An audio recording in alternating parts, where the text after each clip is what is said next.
여러분, 아브라함도 창세기의 많은 부분을 할애하고 있지만 이도 이제 물러설 때가 됐어요. 이 마지막 순간에 성경은 아브라함에 대해서 어떻게 말씀하고 있냐면 1절 말씀에 이렇게 말씀합니다. 아브라함이 나이가 많아 늙었고 여호와께서 그에게 범사에 복을 주셨더라. 이것이 아브라함의 일생의 마지막 표현이에요. 아브라함이 나이가 많아 늙었고 여호와께서 그에게 범사에 복을 주셨더라. 잘 생각해 보면 맞지 않는 얘기입니다. 여러분, 가나안 땅에 와가지고 아내의 매장지 한 평을 구하지 못하는 나그네요 거류민 같은 인생을 살았어요. 나그네와 거류민이 가지고 있는 이 단어 속에 주는 여러분 느낌은 쓸쓸함, 그리고 고단함, 이런 것들이 느껴지죠. 그런 인생을 살았다는 거예요. 그런데 오늘 성경은 뭐라고 말씀하고 있냐면 하나님께서 그에게 복을 주셨다는 거예요. 여러분, 이 말씀 속에 우리도 좀 적용해 봤으면 좋겠어요. 우리의 마지막, 우리의 노년에 우리는 과연 어떻게 기록될 수 있을까라고 하는 거예요. 정말 복받은 인생으로 기록될 수 있을까? 하나님께서 노년에 많은 복을 주셨음에도 아브라함에게 아직 해결되지 않는 문제 하나가 있어요. 그것은 언약의 계승자인 이삭의 결혼의 문제입니다. 여러분, 이 결혼을 시켜야, 아들이 결혼을 시켜야 하나님께서 약속하신 그 민족을 통해서 하나님의 나라를 이루는 언약이 성취되기 때문에 자기가 살아있는 동안 이 아들이 결혼하는 것을 꼭 봐야 되고, 이제 이 역사의 뒤안길로 물러설 때 마지막 이 아브라함에게 남은 가장 큰 사명이 이삭을 결혼시키는 거예요. 결혼은 정말 중요한 것입니다. 여러분, 이런 이야기가 있죠. 경험이 없어서 결혼하고 인내심이 부족해서 이혼하고 기억력이 떨어져서 재혼한다, 이런 얘기가 있어요. 유머이기도 하지만 그만큼 결혼이 중요한 겁니다. 자녀를 낳는 것도 행복한 일이지만 아브라함이 자녀를 낳았죠. 그거 보고 얼마나 행복했었어요. 그러나 자녀가 잘 되는 것을 보는 것도 행복이죠. 자녀는 하나님께서 주신 기업입니다. 그를 통해서 무엇인가 하나님께서 이루시고자 하는 것이 있기 때문에 그렇습니다. 아브라함은 그 언약을 받은 거예요. 하나님의 기업인 이삭을 받은 거죠. 그를 통해서 하나님의 나라를 하나님은 이루시기를 원해요. 아브라함은 늘 이 자식 때문에, 여러분, 창세기 12장부터 줄곧 보면 25년을 이삭을 기다렸고, 이삭 때문에 가정에 어려움도 있었고, 이삭 때문에 엄청난 번뇌에 빠진 적도 있었습니다. 자식 때문에 웃고 우는 것이 한 사람의 일생이죠. 아브라함도 예외는 아니었습니다. 여러분, 오늘 이 성경은 그래서 이 배우자, 자신의 독자인 이삭의 배우자를 선택하는 것이 아브라함에게 있어서 생을 마지막으로 정리하는 가장 중요한 일이었어요. 여러분, 다른 방법이 없어서 아브라함은 자신의 충실한 종인 엘리에셀을 불러서 그 고대 근동 사회에 맹세하는 방식으로 그에게 맹세한 거죠. 너 맹세하라. 반드시 내 고향에 가서 그 이삭의 신부감을 네가 좀 찾아서 데려와야 되겠다. 서로 그렇게 맹세한 것이죠. 여러분, 근데 거기에 조건이 없어요.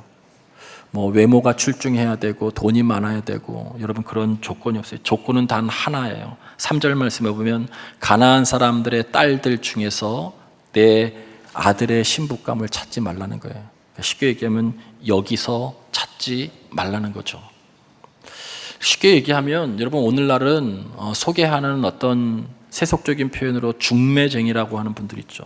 그래서 매칭을 시키죠. 요즘은 결혼 정보 업체라고 하는 곳에 부탁하죠. 여러분, 그때 부탁할 때 내 나이, 내 신상, 내 수입, 내 키, 내 취미, 이런 것들을 다 입력해서 사람을 등급별로 쭉 나눠가지고 매칭을 하더라고요. 그렇게 어려운 시대를 살고 있습니다. 여러분은 배우자를 선택할 때 어떤 조건 때문에 결혼하셨나요? 여러분, 이 당시의 결혼 제도는 종교와 깊은 연관이 있어요. 종교와 깊은 연관이. 한 여자를 아내로 맞아들이는 것은 그냥 여자인 아내가 들어오는 것이 아니라 그 여자가 섬기는 신이 함께 받아들여지는 것이기 때문에 그렇습니다. 결혼은 이 당시에는, 지금도 그렇지만, 신앙과 분리되지 않습니다.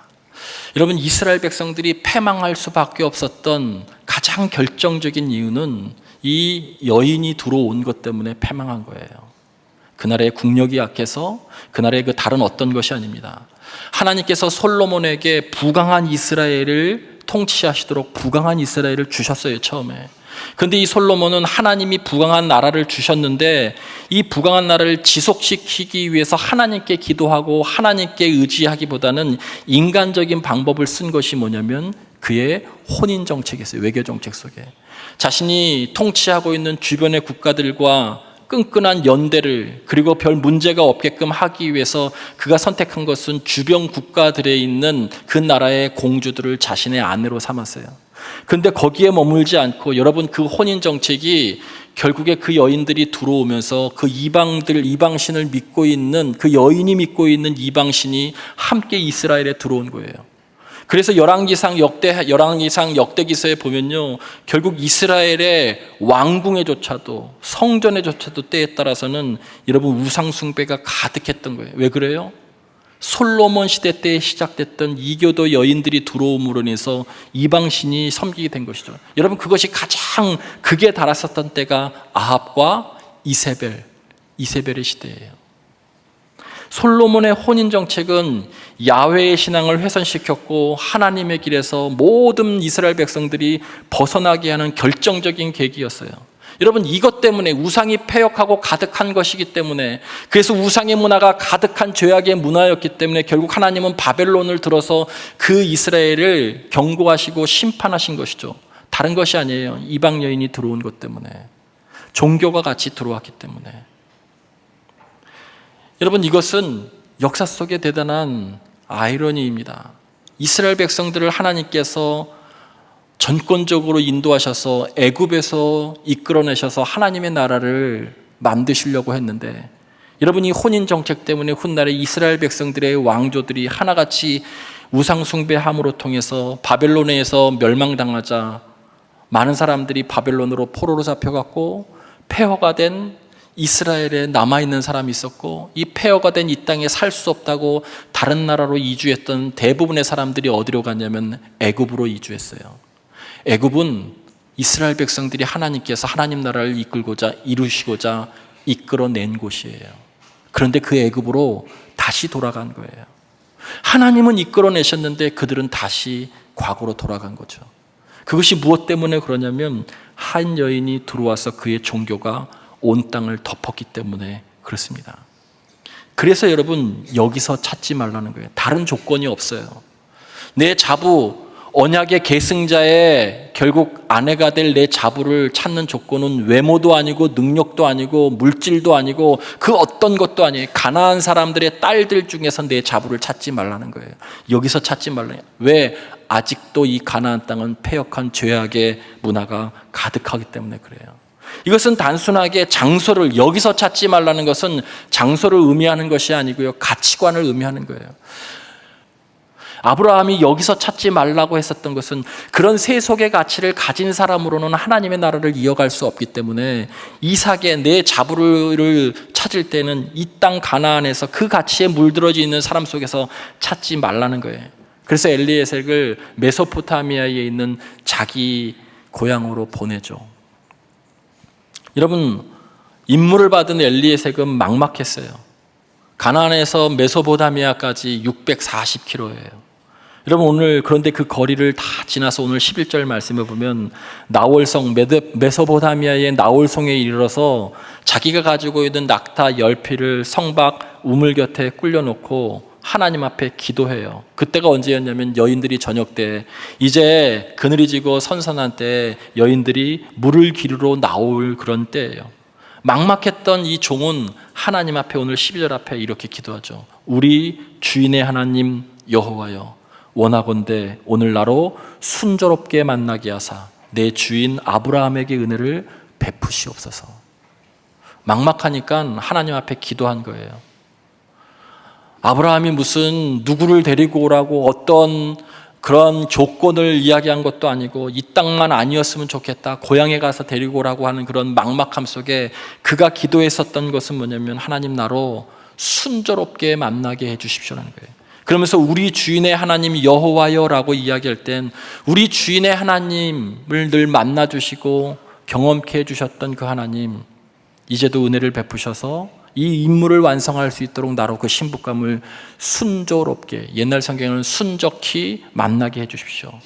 그러면서 하나님께 이렇게 기도합니다. 이제 여인들이 물 기르러 나올 텐데 나와 같은 나그네와 더불어서 이 낙타에게도 물을 마시게 할 수 있는 여인이 있다면 그 여인을 이삭을 위하여서 하나님 당신이 준비한 신부감으로 믿겠습니다 라고 기도했던 거예요.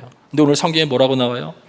말을 마치기도 전에, 기도가 끝나기도 전에 신비스럽게도 하나님이 예비하신 리브가가 걸어 나오는 거예요. 엘리에셀에게 내게 물을 좀 마시게 하라라고 이야기했더니 물을 주죠. 낙타에게도. 여러분, 왜 이 엘리에셀은 이렇게 기도했을까라고, 왜 이렇게 조건을 하나님 앞에 이야기했을까라고 하는 것이죠. 여러분, 오늘 성경 16절 말씀을 보십시오. 16절과 오늘 읽지는 않았지만 58절의 말씀에 보면 리브가가 어떤 사람이고 리브가가 왜 이 언약의 계승자의 신부가 될 수밖에 없는 자질을 가지고 있는가를 잘 설명하고 있는 것이 16절과 58절이에요. 16절에 리브가가 우물로 내려가서 물을 그 물동이에 채워 가지고 올라오는지라 이렇게 나왔어요. 내려갔다가 올라와요. 물을 기르기 위해서.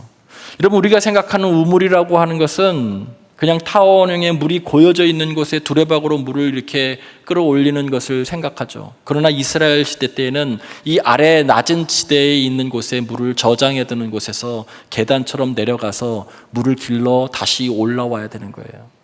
엘리에셀 한 사람에게만 물을 먹일 때는 별 문제가 없죠. 그런데 오늘 성경에 뭐라고 얘기해요? 이 낙타까지도 물을 먹이는 여인이라면 그 사람을 하나님께서 예비한 신부감으로 내가 믿겠습니다. 여러분, 낙타 10마리가 물을 얼마나 마시냐면 1톤을 먹어요. 1톤. 사막을 지나가는 동물이기 때문에 혈액 속에 수분을 많이 저장합니다.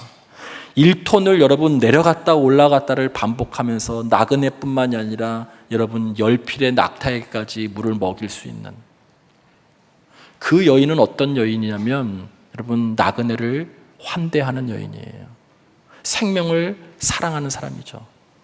그래서 이러한 조건에 맞게끔 하기 위해서 58절에 우리가 읽지 않겠지만 이 58절에도 결국 이렇게 리브가를 만나게 돼서 그 집안에 가서 이 모든 자초지정을 설명하니까 그 부두엘이 이렇게 얘기죠. 이것은 여호와께서 하신 일이라고 이야기해요. 그러면서 그 딸에게 마지막으로 묻죠. 너 가나안으로 가겠느냐? 그랬더니 58절에 그가 대답하되 가겠나이다.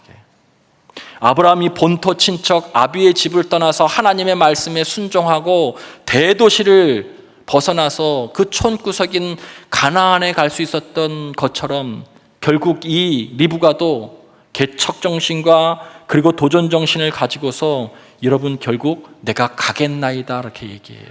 떠날 수 있는 사람, 언제든지 어디든지 떠날 수 있는 그 사람.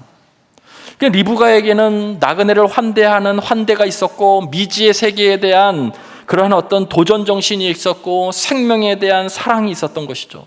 이런 사람이 바로 언약의 계승자의 부인이 될 수 있는 것이죠.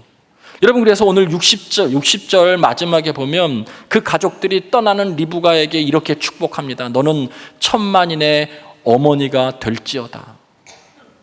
리브가가 사라를 뒤이어서 열국의 어머니의 뒤를 이어서 천만인의 어머니가 될지어다 축복해요.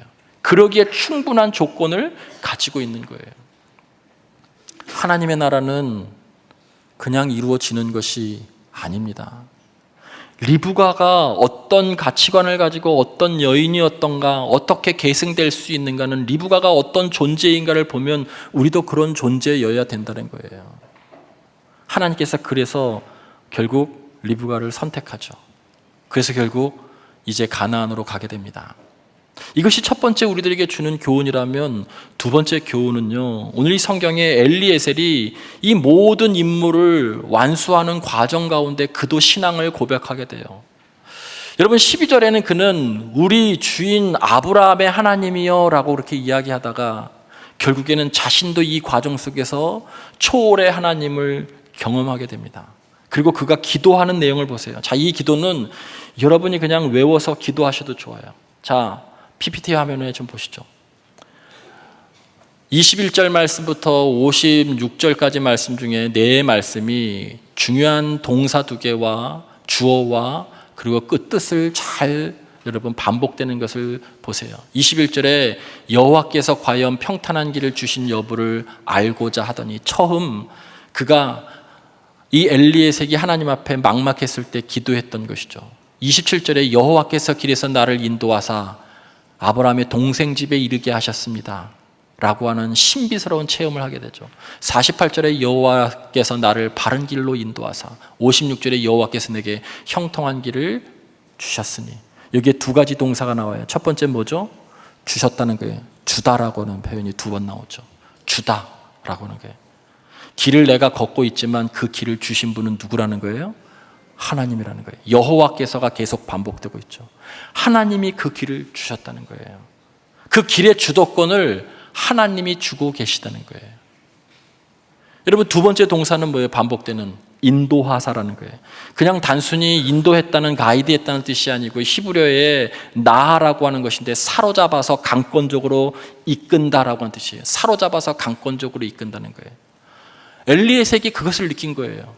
도무지 이것이 막막한데 하나님 앞에 기도하고 하나님을 의지했었을 때 하나님께서 강권적으로 이 리브가를 만나게 해주시고 그 집안에 들어가서 하루 유숙할 때 이 과정들을 설원할 때 이 모든 것은 하나님이 하시는 일이다라고 하는 것을 고백하게 했고 그가 결국 임무를 완성하고 리브가를 데리고 아브라함에게 가죠. 두 동사, 주다, 인도하다. 하나님이 우리 인생의 주도권을 쥐고 계신다는 뜻이에요. 하나님이 우리의 인생을 강권적으로 이끄신다는 게 어떤 때? 여러분이 기도하는 때. 여러분, 이게 성경에 반복되는 또 한 가지 표현이 나죠. 평탄한 길, 바른 길, 형통한 길.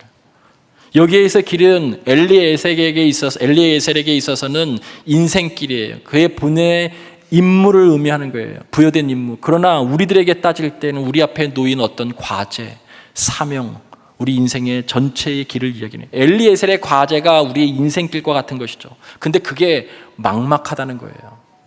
미래를 알 수 없고 내일이 어떻게 될지 알 수 없는 막막함이 우리들에게 있다는 거예요.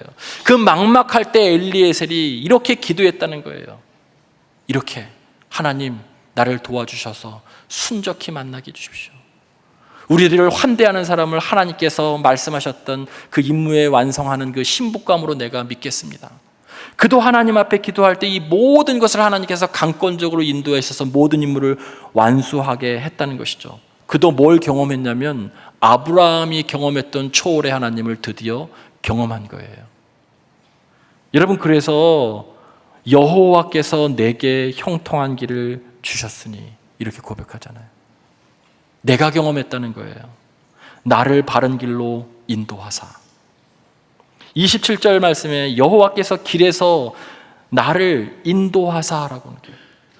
자신이 이제 드디어 아브라함이 늘 얘기했었던 그 하나님, 늘 하나님이 어떤 분이시라고 들어만왔었던 그 하나님을 이제 엘리에색도 이 임무의 수행 과정 가운데 하나님을 온전히 경험하게 됐다는 거예요. 그러니까 빌려온 신앙이 아니고 누구누구의 아버지가 아니고 이제 나의 하나님이 됐다는 거예요. 신앙은 빌려오는 것이 아니라 내 신앙, 내 체험이 있었을 때 우리 안에 명확한 가치관이 형성되는 거예요. 신앙은 그래서 추상적이거나 관념적인 것이 아니고요. 신앙은 철저하게 체험에 기반합니다. 체험을 다듬은 것이 교리인 거예요. 신앙은 철저한 체험이에요. 우리에게 이 체험이 없으면 늘 우리는 메말라 갈 수밖에 없어요. 자, 오늘 이 성경에서 마지막으로 가장 중요한 것은 아브라함의 고백이에요. 7절 말씀. 성경책 있으신 분 7절 한번 보실까요? 7절 말씀. 제일 중요한 말씀이 7절 말씀입니다. 우리 한 목소리로 다 같이 7절을 합독해 봅니다. 시작.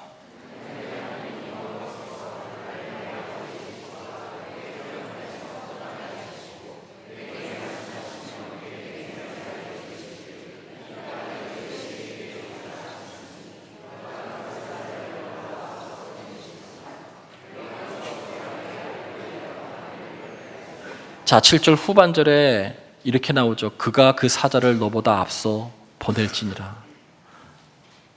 임무를 받은 엘리에색은 막막했어요. 그도 나중에 기도하지만 아브라함은 그렇지 않았어요. 막막함이 있기는 했지만 그가 한평생 살아온 과정 가운데 초월의 하나님을 경험하고 난 다음에 그는 하나님께서 이번에도 분명히 일하실 것이라고 하는 것을 확신했어요.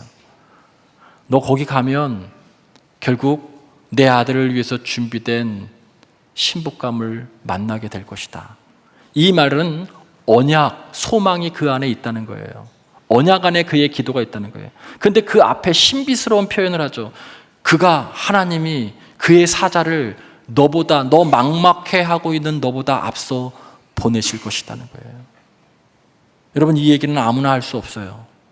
초월의 하나님을, 신비의 하나님을 경험한 사람들의 입에서만 나올 수 있는 거예요.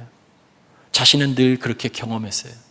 육체적으로는 아들을 낳을 수 없었을 때 초월의 아버지 하나님이 아들을 낳게 해주셨고, 그래서 번제로 드릴 때 하나님께서 막아주셨고, 자신의 인생에 여러 가지 갈등이 있을 때 문제는 내가 일으켰는데 하나님께서 다 봉합시켜 주시고 여기까지 인도해 주셨어요. 그 초월의 아버지 하나님을 경험한 사람들에게 나올 수 있는 신비스러운 신앙 고백이에요.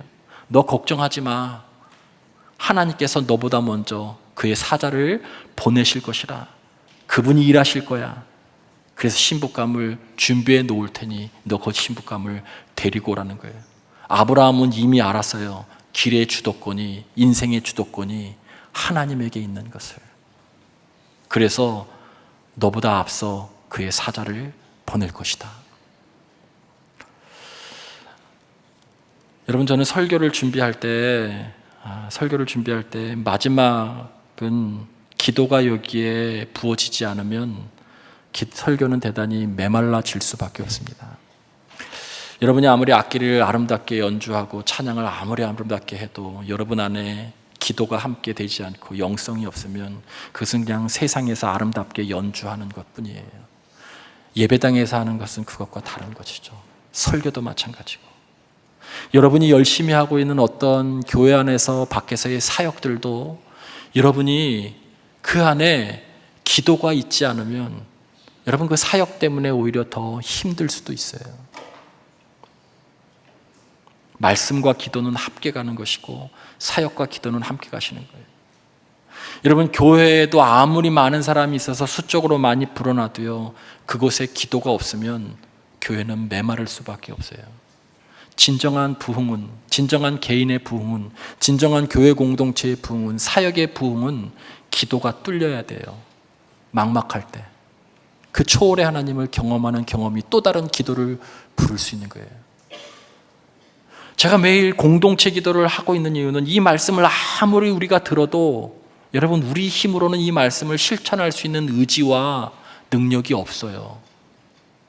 그러나 기도함으로 하나님 의지하고 그 능력을 구함으로 이 세상 가운데 세속의 가치가 가득한, 제국의 가치가 가득한 이 세상 속에서 우리는 다른 가치로 살겠다라고 하는 그 능력을 달라고 하나님 앞에 기도하는 시간인 거예요. 기도가 뚫리지 않으면 교회 부흥은 없습니다. 수는 많을 수 있어도 영적인 부흥은 없어요. 여러분, 개인적으로 기도가 뚫리지 않는 이상은 여러분의 막막함을 해결할 수 없어요. 오늘 이 시간에 우리 함께 기도하기를 원합니다. 여러분 삶에 내가 나를 움직이고 있는 것이 하나님 맞는지 가치관을 묻는 거예요. 여기서 찾지 말라는 것은 내 가치관, 내 최고의 절대 가치가 하나님이신가라고 하는 것을 묻고 있는 거죠.